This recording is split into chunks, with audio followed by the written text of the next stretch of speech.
Hi guys, this is Dr. Joseph here. I would like to do a very quick video about variance or waiver. That is usually designed for registered intern who are struggling with the following issues, such as let's say someone starts supervision with the supervisor that wasn't pre-approved by the board. um, Say the person has a supervisor who passed away and does not having a hard time to uh, record or to claim the hours of supervision. Some mistakes along the way, and for that reason, the person needs to present alternative verification of clinical experience. So the applying a petition for variance or waiver is to demonstrate that if the intern doesn't receive those supervision hours, that would create a significant hardship. Basically, you are challenging the law, how the law may not be fair with your current situation. I would say just this: the board operates in such a way that the board cannot be at fault. So, in a situation like that, in those situations, you basically um, presenting your situation to the board, you are making a case. You are asking for mercy, pretty much. You are asking for mercy because in most cases, uh,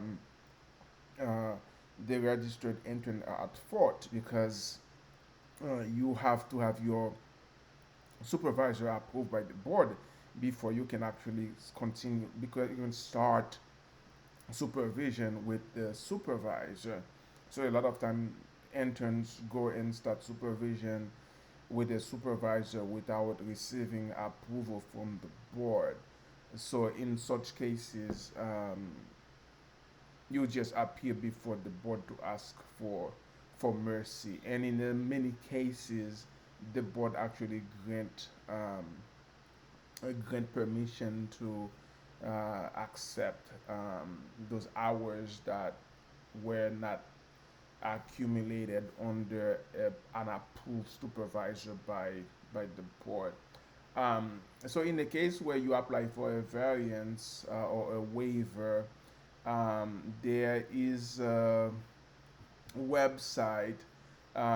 It's actually pretty confusing, but I did find out a way to make it less confusing. So this is the website here to apply for variance or waiver. It seems like it's taking its sweet time, but I'm going to walk you through how you do that. So this is the website, and what we have here, it says agency clerk. So to apply for a variance or waiver, you have to do that through the agency clerk. So you click submit. Basically, you already have all your documents already prepared to submit to the board. Why you feel that you should be granted what you are asking for. You're making your case for what you are asking for. You are advocating for yourself. Say you went to supervision with the qualified supervisor for 2 years. The supervisor died, and you don't have any way of uh, calculate. You don't have any way to have the supervisor sign the verification of clinical experience to validate those hours. um, then you can appear before the board at best as you can to make a case as to how many hours of supervision you receive, how many hours of clinical service you provided to clients, and if you have a witness to actually write a letter to say that you actually received those hours with the qualified supervisor who actually passed away. So you make your case, and then you are going to pick one of those three options here: file notice petitions or document with the agency clerk, and that's exactly what you are going to do. You are going to petition for variance or a waiver. My request that doesn't really apply to this situation. Find answers. That's not what we're looking for. We are trying to petition for a variance. And bid protest declaratory statement for more hearing and for more hearing.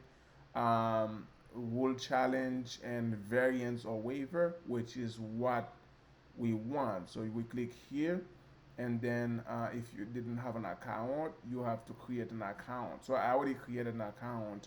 I suggest that you make your credentials the same as the account you already have with MQA Board of uh, Online Services. With MQA Online Services portal, you make it the same to circumvent any type of confusion. So you would sign in, and when you sign in, this is what you are requesting, variance or waiver, and that's of course your email address and stuff. I already was on that page, so it would let me fill this information. If you are not a lawyer, you would select pro se litigants. Basically, you can actually represent yourself, or somebody else represent you as an expert witness. Uh, you upload your document to request a hearing, you to meet with actually with the board. Um, so you click on select file, and you can actually select more than one file to submit. Likely you will need like PDF uh, type of file to submit. If you are submitting like a picture type, it would have to be something maybe like JPEG, something that the system would accept. So I'll click open. So as you can see, so all my three files are that I selected are here. Um, it seems like there is one of them that is not accepted. This one says uploaded. This one says uploaded. This one uh, look like he has a question mark, so I'm going to remove that one. So once I remove that one, I can actually click submit. You'll notice before I remove that, the other one, it wouldn't let me submit. So since I don't have anything to submit, I would stay right here. But this is where you submit for a variance or waiver. And after you are done submitting this document, you are going to receive a confirmation with the file number. I think that's very important. That's what you're going to refer to if you are going to have any communication with the board about the status of your application. So I hope that was helpful. That's what I had to learn that. I didn't know that until I have a situation um, to address. So now I hope that you find this video helpful. What you do need to have the appropriate website. It took me a little while to actually find the appropriate website to actually file. So once you have that in place, I think that you are in good hand.